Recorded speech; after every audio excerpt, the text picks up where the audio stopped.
Yo, magandang araw ng Sabado. Naayat panibagong episode na naman. Siya nga pala, taos puso kami nagpapasalamat, kaming mag-asawa, sa inyong suporta sa aming pamilya. Lalo tigit sa mga nagsishare ng mga videos namin. Hindi na po namin kayo iisa-isahin. Salamat po. Ge, balik tayo. Ngayong araw nga pala ay check up ni Mrs. na ayo. Sabi ko yung nini, samahan mo na. Ge, sulat kayo madalas. At syempre, iwan muna kami din ng aking panganay na anak. Fast forward ng kaunti. Sila nga pala dinala ko din sa SM at palibasa sila nagbuti ng pag-aaral nila. Aring babae ko ay honor, aring namang isa ay medyo kinapos, 89% daw siya ay. Sabi ko wala namang problema, mahalagi kayong makapasa.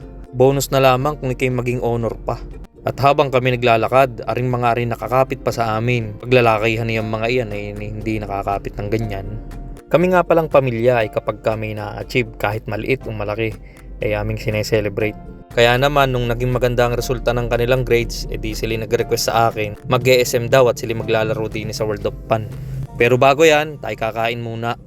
At habang kami papalapit na sa aming kakainan ay bigla naman na rin tumambad. Bagong unit ng Suzuki o kaganda naman. Kako ay saka na iyan. At di nga nila na pagdesisyonan kumain. Basta usaping chowking, ako'y ari na sa chowpan. Maya-maya pa ay pinagmasdang compression rin mga ari. Aba, baling mamahal na nga pala. Nakasanayan na namin na tuwing maghihintay ng pagkain ni kami lagi nagkukulitan. Tinan mo karing isa kong anak ko. Parang hindi maipintang mukha. At nain na nga aring pagkain. At syempre, tayo magdadasal muna bilang pasasalamat sa lahat ng mga biyaya. Fast forward ng kaunti, nung matapos kaming kumain, aring anak ko na may nakipagkulitan sa akin. Tingnan nyo. Kakatuwa talagang mga atig na mga bata. Yung tipong kunwari isusubo mo sa kanya, sabay isusubo mo sa iyo. At hindi daw siya papayag hanggat hindi nakakaganti. Manang-mana yan sa nanay, palaganti ay. Tingnan nyo, uulitin pa yun. At habang kami nagkukulitan niyan, yung asawa ko pala nag-iisip na kung anong susunod na kakainin. Kaya naman, tingnan nyo. Siya din napaibig sa donut. Nandito na pumila na nga. Baling sa salon niyang mga iyan eh. Kakatuwang pagmasdan na ring dalawa. Isip mo nga ngayon nakalabas ng hawla. Naay na at nagpapalit na kami ng token. Kakoy din eh. Para akong nagbibigay ng aginaldo. Tamo yung isa baling bilis biglang nawala eh. At arin na nga ang una nilang nilaro. Halatang halata ang pagiging excited nila sa mga ganaring bagay.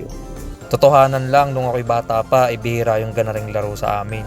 Palibasa kami sanay sa larong kalye. Alam yan ng mga batang 90s. Ano nga? Pinagmasdan ko rin dalawang are halos sabay na sabay. Parehas din namang malalaglag ko. Pinagkasabiglaan kayo. Pero at least may nakuha kahit isa.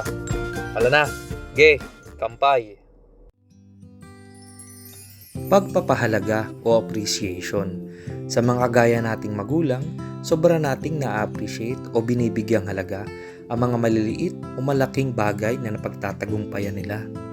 Makakatulong naman ito sa paglago ng kanilang kumpiyansa na posibleng maging baon naman nila paglipas ng panahon at maging instrumento sa pag-abot ng pangarap nila.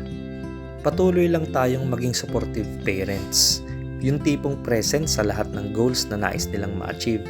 Mas magiging madali ito sa kanila basta laging buwang suporta.